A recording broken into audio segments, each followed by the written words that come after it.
The queen is back. Bow down.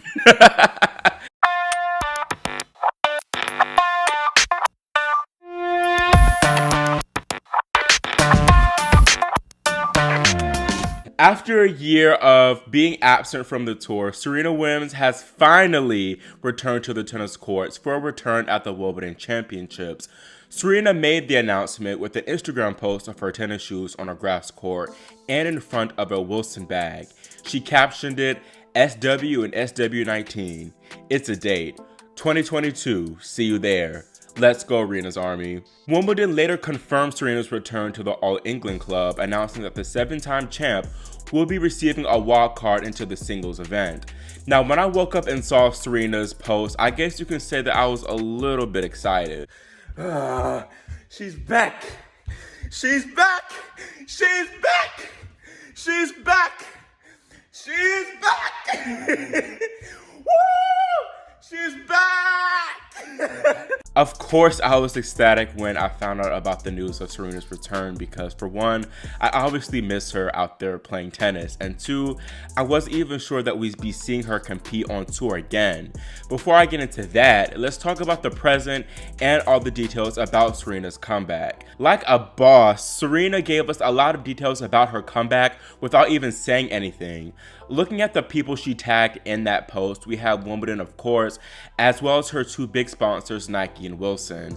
Then there's her hitting partner, Jameer Jenkins, physical trainer Derek Pearson, and physio Christy Starr, who formerly worked with Venus and Naomi Osaka. Another fresh face that we'll see in Serena's box is Eric Hechtman, who's been coaching Venus for the past 3 or so years.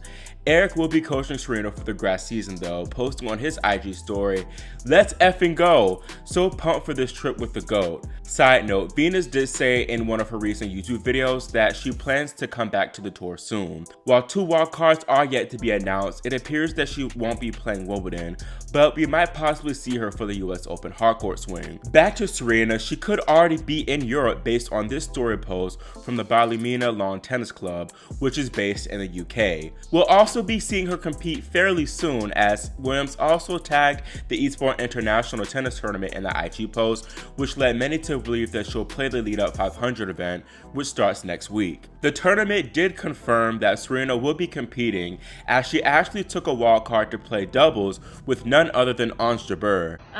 Pretty excited to play doubles with Serena. When I got the news, I was over the moon, and such a privilege for me. Very lucky that she picked me.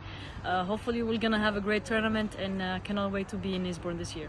Eastbourne is a fitting return for Serena, as she made her comeback there in 2011 after suffering from a pulmonary embolism that sidelined her from action for a year as well. Now, I'm just happy to see Serena out there on court, but I'm not sure that doubles alone is good enough prep for Wimbledon, especially seeing that she hasn't played for a whole year. The singles wildcards for Eastbourne haven't all been announced yet though, so hopefully we'll see her compete solo to give her a solid enough test for Wimbledon. Serena only playing doubles at Eastbourne does have me question whether she's truly playing Wimbledon with intentions of going deep or possibly winning, or if she's doing it as a proper goodbye to the tournament before she retires. The last time we saw her on court was at Wimbledon last year, when she had that horrific slip in the opening round against Alexandra Sasnovich. Williams apparently tore her hamstring, which prevented her from competing at that year's US Open. Serena did appear to make a valiant effort in trying to get ready for the Open, but her hamstring was just not healed at all. At the time, Patrick said that had they had a few more weeks to prepare, she could have played in New York. Seeing that Serena was apparently a few weeks from a full recovery, we thought that we'd see her compete at this year's Australian Open, especially after she seemingly confirmed her participation while on the Jimmy Kimmel Show. In hindsight, Serena's response to Jimmy asking if she'd play the Aussie Open was a bit hesitant, but regardless, she pulled out of Melbourne weeks later. Williams said that she wasn't where she needed to be physically, but still did magazine interviews talking about the comeback, so we look forward to seeing her in Paris with a possible return at the Sunshine Double. She never even mentioned those tournaments, and that's when the retirement talks really intensified.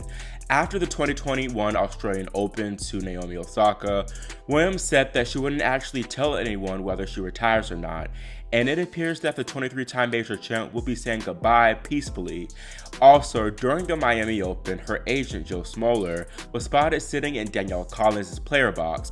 College is rep by IMG, but I thought that Jill was possibly moving on and finding other clients, seeing as Serena was possibly calling it quits. Now, the paranoia reached an all-time high when Serena's now former coach Patrick Mourataglou announced in April that he'd be partnering with two-time slam champion Simona Halep. Now, this was a dark day for Serena's army because we thought it was over. We were acting a fool, making these sad and depressing farewell tweets and these retirement-esque fan cams. We were down bad. However, Serena must have saw all the commotion going on because that same day, she pulled up beside NFL player Aaron Rodgers and teased her comeback at Wimbledon. And ever since then, we've been looking forward to Wimbledon for Serena's place of return. The teasing started to really ramp up as she started posting videos like this with the caption, "POV, on my way to Wimbledon." A month later, she posted this fire transition video with some footage of her finally hitting tennis balls. Now, amidst the teasing, there were real doubts that Serena was only pulling our leg and giving us false hope. First, when she was on the Ellen show last month, she gave a very suspicious response when asked if she was training on court, and she said that she hadn't been training, but that she'll be hitting again soon. Then last week, when the Wimbledon entry list was revealed, Serena nor Venus's names were seen, even though they could have used their protective rankings. This is where I thought the dream was totally shot and dead, and while people were talking about the possibilities of her taking a late wildcard, I was 100% doubtful. She even teased at her taking a Wimby wildcard, lacking a few TikTok comments last week, but even then I was not buying it. Then a few days ago, Serena teased at some big news coming, captioning one IG post, "I'm thinking of something that may make you go bananas. Stay tuned." Even here, I thought that it was non-tennis related and was speculating a possible S by Serena banana colored collection or an NFT front.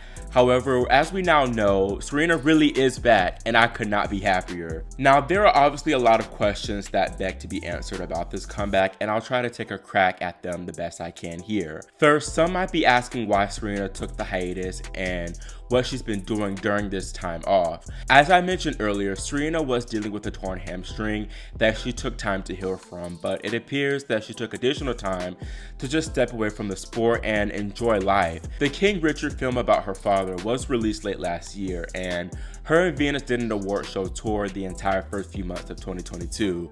Going from the Critics' Choice Awards to the Oscars. She also did a great share of modeling for her clothing brand S by Serena, a great share of that modeling. Williams also directed focus to her venture capital fund, Serena Ventures, which raised over $100 million in efforts to help historically marginalized entrepreneurs. You also might be wondering about her separation from Patrick, seeing as he only spent a few clay tournaments with Halep. Mourataglou recently spoke with Romanian media, where he detailed that conversation he had with Williams that ignited the split. Apparently, after Serena took her break from tennis, Patrick felt like he was done with coaching and had lost the enthusiasm for it. Before Indian Wells, Halep visited his academy in France for a training block, and that's when he rediscovered that passion to coach again. At the time, Simona asked Patrick to work with her, which he declined out of respect for Serena, as he still was with her and it was still her coach at the time. Patrick subsequently asked her, Serena, what she planned on doing for the comeback and if she was going to play the French. Serena apparently wasn't being very clear, so Patrick gave her an ultimatum, basically saying that if she didn't come to train with him that Monday, then he'd go on and coach Halep.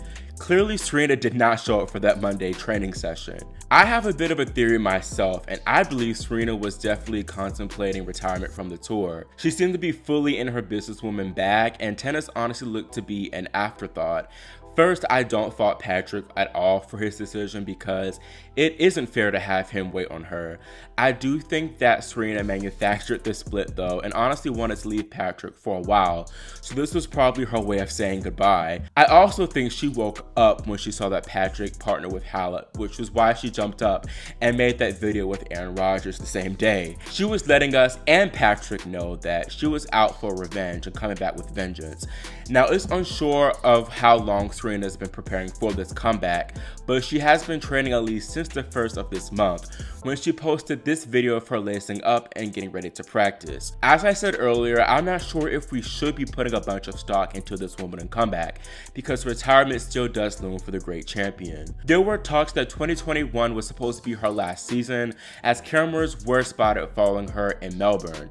There were also rumors that Nike planned a one last ride campaign for Serena at the US Open, where she supposedly played her final tournament. It's unclear if whether Williams will play Wembley and New York, then call it quits, or keep fighting for number 24 and beyond. But regardless, I'm just happy to see her back competing. This break really made me appreciate how much I value Serena as a person and a competitor.